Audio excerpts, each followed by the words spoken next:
আঞ্চলিকতা মানে সংকীর্ণতা নয়, এই ভাষার মাসে কথা হোক প্রাণ খুলে।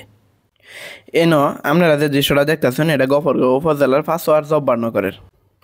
প্রতি বছর 21শে ফেব্রুয়ারি সরকারিভাবে উপজেলা প্রশাসনের পক্ষ থেকে একটা স্মরণসভা ও সাংস্কৃতিক অনুষ্ঠানের আয়োজন করা হয়। আর তার লগে লগে দুনিয়াটা জুড়ে আয়োজন করা হয় একটা বিশাল মেলা। এইটা কাহিনী শুনে এই এলাহি কাণ্ডের আলাপ গপ্প শুনে আয়া পড়লাম আজকে এটা দেখবার। মনে হয় না এত হুড়ায় টাসকি খেয়ে গেছি। এই মাথাতে হে মাথা থুদা মানুষ আর মানুষ। এবার কই তার কথা, যার লেগে এত বড় আয়োজন, সেই জব্বারের কথা। এই গ্রামই 1919 সালের 10 অক্টোবর জব্বার সাহেবের জন্ম হয়েছিল। এখন মূল ঘটনাটা হইল 1952 সালে তার ক্যান্সার আক্রান্ত হরিরে লইয়া ডাহা গেছেন ডাক্তার দেখাইবার।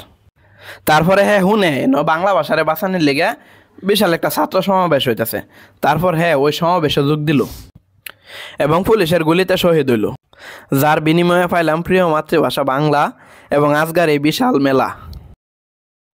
ভাষা আন্দোলনে তার মহান আত্মত্যাগের স্বীকৃতি হিসেবে 2000 সালে বাংলাদেশ সরকার কর্তৃক মরণোত্তর 21 পদকে ভূষিত করা হয়। জব্বারের স্মৃতি বিজড়িত এই গ্রামে রয়েছে একটি শহীদ মিনার, ভাষা শহীদের নামে একটি প্রাথমিক বিদ্যালয় ও ভাষা শহীদ আব্দুল জব্বার পাঠাগার ও স্মৃতি জাদুঘর। স্থানীয় লোকেরা বলেন, প্রতি বছর 21শে ফেব্রুয়ারিতে উপজেলা প্রশাসনের উদ্যোগে এই শহীদ মিনারে শ্রদ্ধা নিবেদন করে উপজেলার মানুষ। প্রভাত ফেরিতে অংশ নেয় গফরগাঁওয়ের মানুষ। পাঠাগার ও স্মৃতি জাদুঘরটি খোলা থাকে সারা বছর জুড়েই।